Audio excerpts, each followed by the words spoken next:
Well, first of all, at ease, at ease. Let's have a good time. Let's have a good time. And we had an incredible meeting that lasted for about an hour, and you have no idea what we've come up with. You're going to be so happy. You're going to be so happy. I want to just first say thank you for everything, and on behalf of Melania and myself, we had a great flight in. So I want to thank you, honey. Come say hello, honey. Just say hello.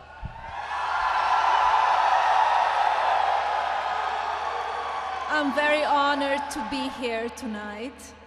Thank you for your service, for your sacrifice, and keeping us safe and free. I'm very proud of you, and on behalf of our nation, I'm wishing you a Merry Christmas and a happy and prosperous New Year. Thank you again, and to your families.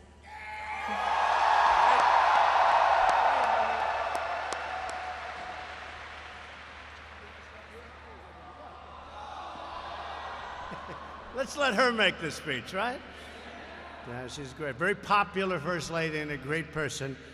And I want to thank General LaCamera for the incredible job he's done. And I was just saying we had a meeting with him and some of your great representatives, and we have some ideas that are more than ideas that are going to be just, we like to win. Do we like to win? We're going to win. I want to thank everyone at Asad Air Base, special people. We came in, we felt very safe coming in. It was a pretty difficult journey in certain ways, but we felt very, very good, very safe. And also, we knew exactly where we were going, and we're going to say hello to you and to wish you all a Merry Christmas and a Happy New Year. Very important. Thank you very much. Great job. So Melania and I are thrilled to be here with the extraordinary men and women of the American Armed Forces, the greatest military, and especially as we get all of this billions and billions of dollars of new equipment that I approved over the last 2 years. You're getting such new equipment. Your eyes are popping, right? Your eyes are popping. You're getting the best equipment in the world. As you know, it was being very rapidly depleted, and it wasn't good. And we weren't going to let that happen to you or to our country. And I just want you to relax. Let's have a good time for a few minutes. And then I'll be heading to another location, and then I'll be heading back. But I have you totally in mind, totally in mind. We came to Al-Asad to share our eternal gratitude for everything you do to keep America safe, strong, and free. Though you are thousands of miles away from your home and your loved ones, I hope you all had a Merry Christmas. I also know that, speaking for your families, they are missing you and they love you. And you know, they're every bit a part of your success. They make it possible. So they're very special to us, all of the families. It's because of your sacrifice that America's families can celebrate in safety and in peace, and we're doing great back at home. There are many incredible patriots to recognize here right now, and I'd like to start by say a few words for Colonel Michael Maddox. Colonel, thank you very much. Thank you, Colonel. Great job. Thank you, Colonel. No games. I can see, I know people. No games with the Colonel. No games with your general, right? Not a lot of games. It's called, they want to win. I want to thank the 201st Regional Support Group. One that everybody knows of, even back in the States, Task Force Thunder and their Lieutenant Colonel Kent Park.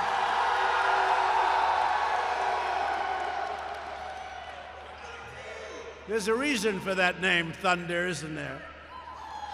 The 443rd Air Expeditionary Squadron and their great commander, Major Dicey Ritz. Where is Dicey?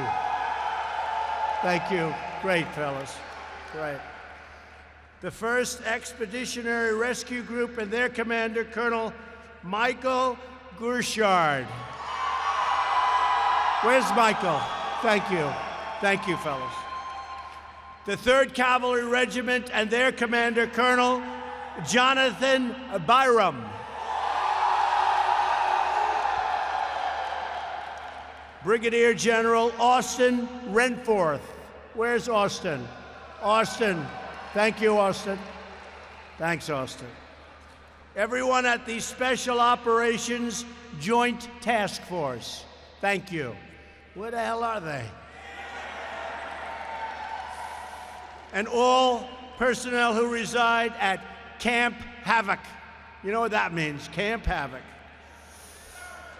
Also joining us this evening is the U.S. Ambassador to Iraq, Douglas Silliman. Douglas, thank you very much. Great job, Douglas. Great job. The courageous men and women at Al-Asad Air Base are on the leading edge of our fight to vanquish America's terrorist enemies. You know that. The other reason I'm here today is to personally thank you and every service member throughout this region for the near elimination of the ISIS territorial caliphate in Iraq and in Syria. 2 years ago, when I became president, they were a very dominant group. They were very dominant. Today, they're not so dominant anymore.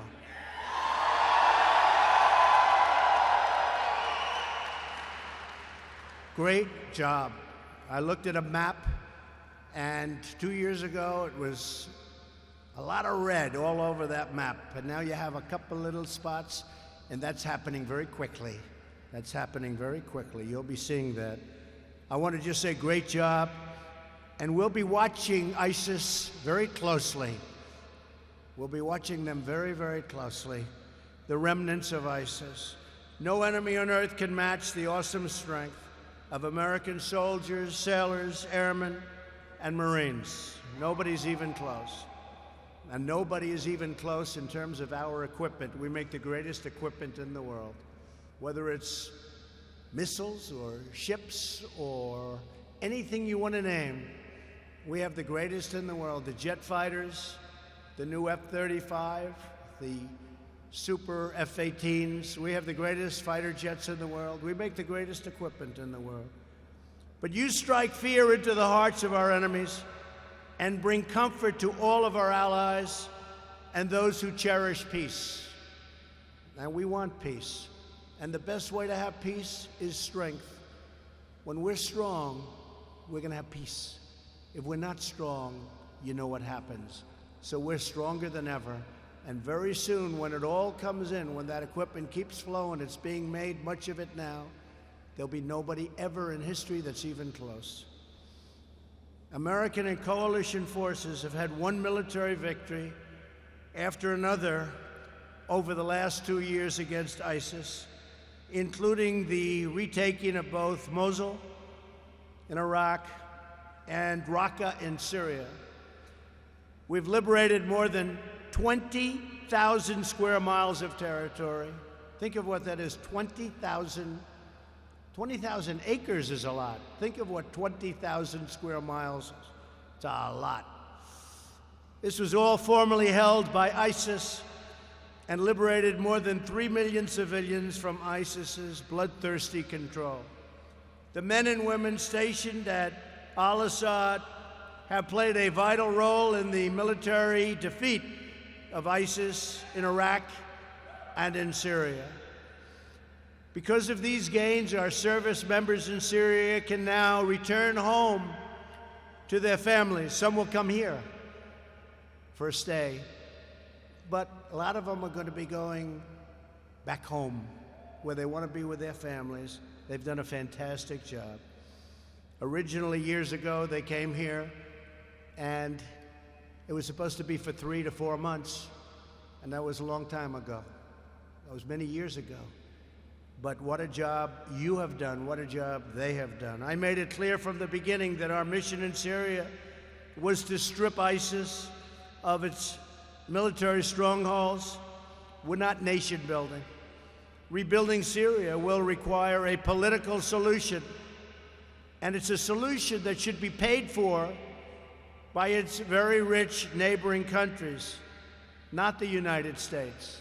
Let them pay for it, and they will. They will.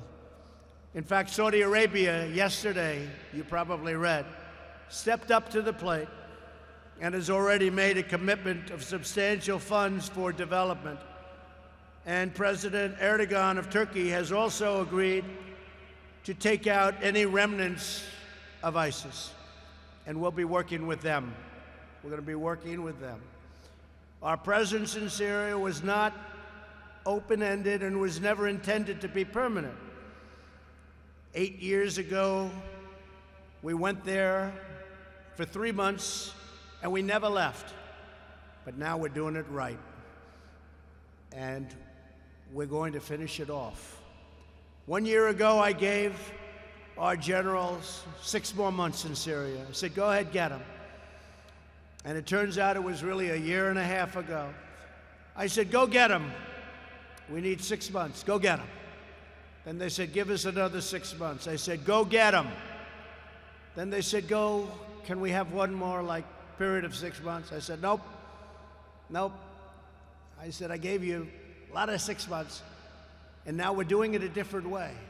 And we're doing it, and you're doing it, folks. You're doing it. Just the remnants. The men and women who serve are entitled to clear objectives and the confidence that when those objectives are met, they can come home and be with their families. Our objective in Syria was always to retake the territory controlled by ISIS. Some people said we've already retaken 99%. That's a number that comes up a lot. And if you look at the map before and after, it looks like 99%. Now that we have done so, the nations of the region must step up and take more responsibility for their future. And also, they have to confront those remnants of ISIS and take them out very easily, if, after we're totally finished, they're even left at all. There will be a strong, deliberate, and orderly withdrawal of U.S. forces from Syria. Very deliberate, very orderly, while maintaining the U.S. presence in Iraq to prevent an ISIS resurgence and to protect U.S. interests, and also to always watch very closely over any potential reformation of ISIS, and also to watch over Iran. We'll be watching. While American might can defeat terrorist armies on the battlefield, each nation of the world must decide for itself what kind of future it wants to build for its people and what kind of sacrifices they are willing to make for their children. America shouldn't be doing the fighting for every nation on earth, not being reimbursed in many cases at all. If they want us to do the fighting, they also have to pay a price. And sometimes that's also a monetary price. So we're not the suckers of the world. We're no longer the suckers, folks.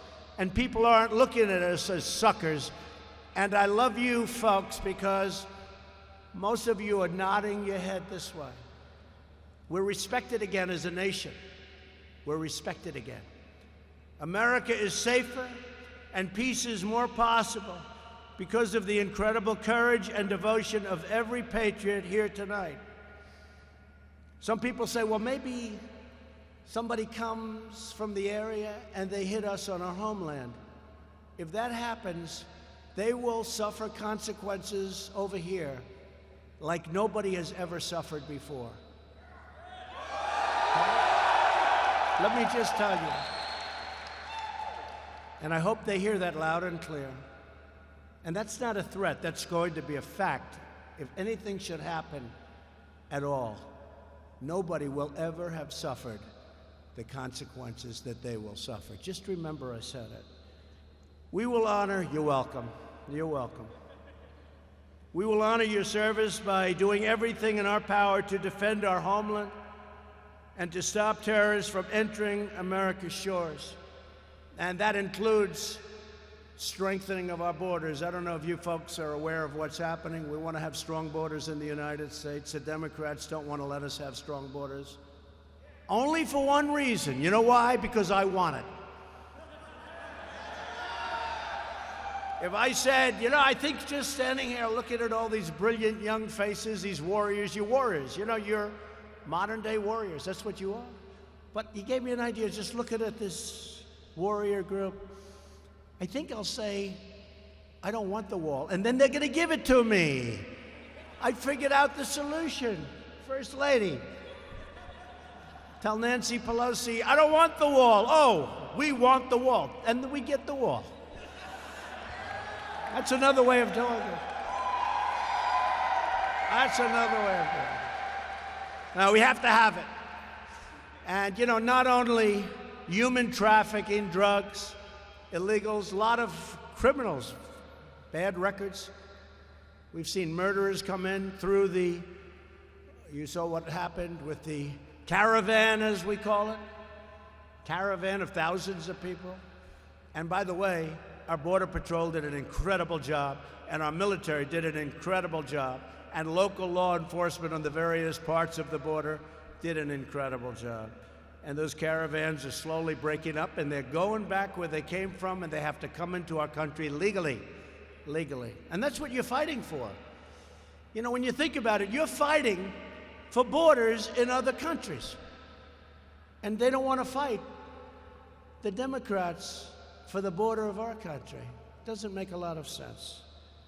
At this sacred time of the year, our thoughts turn to the American heroes who gave their last breath in defense of our country, including the 7 brave souls who perished last March on the Jolly 51 rescue helicopter. You know exactly who we're talking about. Some of you were great friends of theirs. Through their incredible sacrifice, our fallen heroes have achieved immortality. That's what it is. It's immortality. Immortality. They will live forever in the hearts of their countrymen, in your hearts, and in the history of the United States of America. They will live forever. The dignity and glory of the American warrior is recorded on the fields of battle and in acts of valor that will live for all of time. You're going to be remembered for all of time. And under my administration, we're winning now. We're not playing to lose slowly like they've been doing for 19 years. We're fighting in areas where we shouldn't be fighting and spending hundreds of billions of dollars doing it. No, you have the right thought process now going for the first time in a long time. Thank you. We want to fight where it's meaningful, which is basically what you're just saying. And you understand that better than anybody. The people in this room understand that better. Your general understands it. I just met with them. Your general understands it. We want to fight for the meaningful things. No force in history has done more for the cause of justice and peace. I want each and every one of you to know that we will always protect those who protect us. You protect us. We are always going to protect you. And you just saw that because you just got one of the biggest pay raises you've ever received, unless you don't want it. Does anybody here? Is anybody here willing to give up the big pay raise you just got? Raise your hand, please. Oh, I don't see too many hands. Okay. Don't give it up. It's great. You know what? Nobody deserves it more. You haven't gotten one in more than 10 years. More than 10 years. And we got you a big one. I got you a big one. I got you a big one. They had plenty of people that came up. They said, we could make it smaller. We could make it 3%. We could make it 2%. We could make it 4%. I said, no. Make it 10%. Make it more than 10%. Because it's been a long time. It's been more than 10 years. Been more than 10 years. That's a long time. And, you really put yourselves out there, and you put your lives out there. So congratulations. We're fighting every day to ensure you have also the tools, the equipment, the training, and resources that you need to fight and to win. We don't play prevent defense anymore. We're not doing that. That's why when you see me doing things, I always have things in mind. I always have lots of things in mind, things that you have in mind too. But a lot of other people don't. A lot of the media doesn't want to report it correctly. But we have a lot of things in mind. But you ever see it like in football, where a team is holding the other team scoreless? They can't throw, they can't pass, they can't do anything. Now it's 3.5 quarters. They gotta just hold them. And they say, let's change to prevent defense. And that's what happens. And you know what it does? It prevents them from winning. How many times have you seen that? We don't like prevent defense. We want real offense and we want real defense, and that's what we're doing. We have secured a record increase to our military budget, and we are purchasing all of this great equipment. $700 billion last year, $716 billion with a B, with a B. We were fought very hard by the Democrats and others. But I said, we have to take care of our military. I mean, I want to see costs come down too, but not when it comes to our military. You have to have the finest equipment anywhere in the world, and you have that. $716 billion. And this year, again, we're going to be, don't tell anybody because nobody else knows, even a little bit higher. But we have no choice. We can't play cheap with our warriors, our military. We can't play cheap with victory, and we're not going to.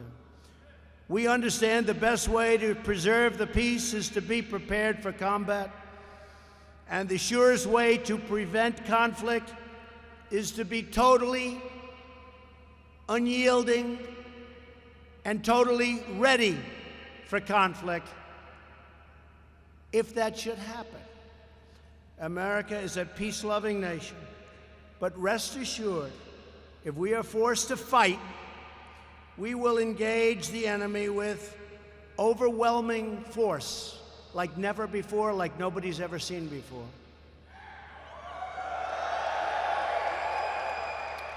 There is no military more capable, and now more lethal, more fearless, and more skilled than the United States Armed Forces. Nobody is even close. Our faith and confidence in you is absolute and total. You are the sentinels who watch over our nation. You are the warriors who defend our freedom. You are the patriots who ensure the flame of liberty burns forever bright. That's who you are. That's who you are. To everyone at Al-Asad Air Base and every American serving overseas, may God bless you. May God protect you. And may God always keep you safe. We love you, we support you, we salute you, we cherish you, and together we pray for justice, goodness, and peace on earth. We are putting America first for the first time in a long time, longer than anyone can remember. At the same time, we're here to help others. And for all of you that have those red caps, and I saw them before, I signed a lot of them, it says, "Make America Great Again." And you know what? That's exactly what we're doing. So we flew all night on Christmas evening. The First Lady, myself, John Bolton, and a lot of other great people on that plane. Thank you, John. And it was worth every minute of it. And I just want to thank you. You're outstanding, outstanding people. And we will never let you down. Just remember that. God bless America. Thank you very much. Thank you.